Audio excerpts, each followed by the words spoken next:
दोस्तों, आज की हॉरर स्टोरी सुनाने से पहले मैं आपको एक इंटरेस्टिंग सा स्टैट बताना चाहता हूँ। हमारी कहानियां देखने वाले 80% लोग ऐसे हैं जो हमारी वीडियोस एंजॉय तो करते हैं, लेकिन उन्होंने हमारा चैनल अभी तक सब्सक्राइब नहीं किया है। अगर आप उन 80% लोगों में से हैं, तो बस आपको एक छोटा सा काम करना है। इस वीडियो के नीचे आपको एक सब्सक्राइब बटन दिख रहा होगा, बस उस सब्सक्राइब बटन को दबाना है।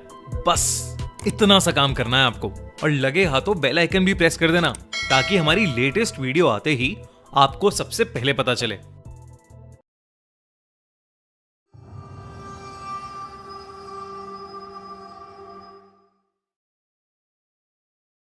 कोहरा, दिल्ली की सर्दी के बारे में पूरा इंडिया जानता है। कड़कती ठंड में दिल्ली बहुत ही खूबसूरत लगती है, पर इसी ठंड में हमें देखने को मिलता है खूब सारा कोहरा, घना कोहरा जो एक चादर की तरह पूरी दिल्ली को ढक देता है। पर क्या हो अगर ये कोहरा अपने साथ कुछ ऐसा लेकर आए जो आपकी जिंदगी ही बदल दे। आज की कहानी है याविन और उसके दोस्तों की। याविन और उसके दोस्त दिल्ली के बढ़ते पोल्यूशन से परेशान हो गए थे और कुछ समय के लिए दिल्ली से बाहर जाना चाहते थे। उन सभी ने मिलकर हिमाचल जाने का प्लान बनाया। 3 दिन बाद ही उन्होंने कैब हायर की और सुबह 4 बजे अपनी ट्रिप के लिए निकल गए। याविन और उसके दोस्तों को लेने आया ड्राइवर बहुत ही हंसमुख और खुश मिजाज था। कुछ ही समय में उस ड्राइवर की दोस्ती सभी से हो गई थी। उन लोगों को घर से निकले हुए करीब 4 घंटे हो चुके थे। सुबह के 8 बज रहे थे। आसमान में अब भी अंधेरा छाया हुआ था। तभी गाड़ी में बैठे सभी लोगों को सामने रोड पर एक घने कोहरे की चादर दिखी। वो कोहरा इतना गहरा था कि उसके आगे रोड दिखाई ही नहीं दे रही थी। याविन ने नोटिस किया कि उनका ड्राइवर जो पहले बहुत मुस्कुरा रहा था, अब अचानक से बहुत सीरियस हो गया है। उसके चेहरे का मानो रंग ही उड़ गया है। याविन को लगा कि शायद ड्राइवर कोहरे में गाड़ी चलाने से घबरा रहा था। याविन ने ड्राइवर के कंधे पर हाथ रखा और उससे कहा, भैया टेंशन मत लो, धीमी स्पीड पर गाड़ी कोहरे से निकाल लेना। तभी उस ड्राइवर ने याविन को देखा और सहमी हुई आवाज में कहा, मेरी आपसे विनती है, कोहरे से निकलते वक्त प्लीज गाड़ी की खिड़की बंद ही रखना, भूल कर भी मत खोलना। ड्राइवर इतना डरा हुआ था कि याविन और उसके दोस्तों की हंसी छूट गई। इस पर उस ड्राइवर ने बताया कि वो जिस इलाके में है वहां कभी कोहरा नहीं आता, और जब कभी ऐसा कोहरा आता है तो वो अपने साथ एक छलावा, एक झूठ, एक माया लेकर आता है। याविन और उसके दोस्तों को ड्राइवर की बात पर विश्वास नहीं हुआ। उन्होंने उसकी बात को अंधविश्वास बोलकर नकार दिया और देखते ही देखते उनकी गाड़ी कोहरे के अंदर चली गई। कोहरे की चादर उनकी उम्मीद से काफी बड़ी थी। ड्राइवर धीरे धीरे गाड़ी आगे चला तो रहा था, पर किसी को आगे का कुछ भी नहीं दिख रहा था। अचानक ही गाड़ी में बैठी रिया को अजीब सी बेचैनी होने लगी। उसे बिल्कुल सांस ही नहीं आ रही थी। वो ड्राइवर की बात को भूल गई और उसने गाड़ी का शीशा खोल दिया और अपनी गर्दन गाड़ी के शीशे से थोड़ी बाहर निकाल ली। खिड़की खोलते ही रिया को वापस सांस आई, लेकिन वो कोहरा अब गाड़ी के अंदर आ चुका था। कुछ ही सेकंड्स बाद जैसे ही रिया ने गाड़ी के अंदर देखा तो उसके होश ही उड़ गए। गाड़ी रोड पर चल रही थी, पर उस गाड़ी के अंदर रिया के अलावा और कोई नहीं था। रिया की सांस वही अटक गई। याविन, रवि और ड्राइवर तीनों ही गाड़ी से गायब थे। गाड़ी अपने आप आगे चल रही थी। रिया ने गाड़ी से कूदने के लिए गाड़ी का दरवाजा खोलने की कोशिश की, पर गाड़ी लॉक थी और जोर लगाने पर भी उसका लॉक नहीं खुल रहा था। वो जोर जोर से गाड़ी के अंदर चिल्लाने लगी। तभी कुछ ही देर में धीरे धीरे वो गाड़ी खुद ही रुक गई और दरवाजे का लॉक अपने आप खुल गया।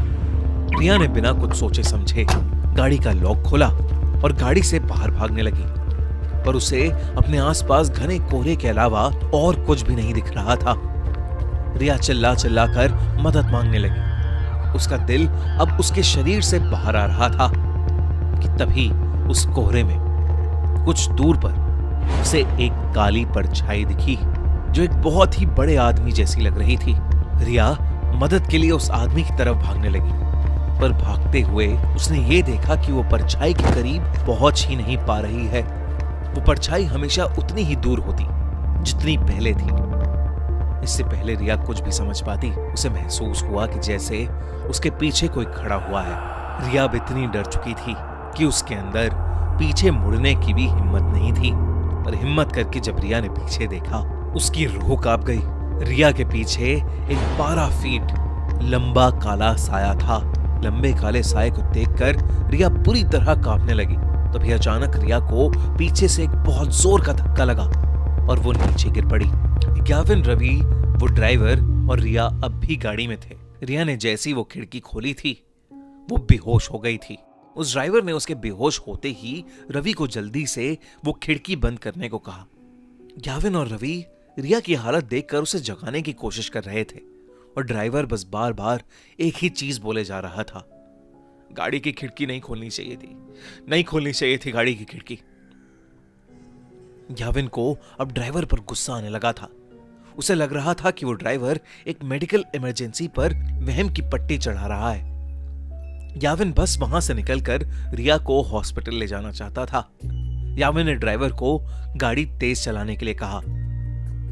ड्राइवर ने ग्याविन की बात मानी और गाड़ी के एक्सीलरेटर पर अपना पैर दबा दिया।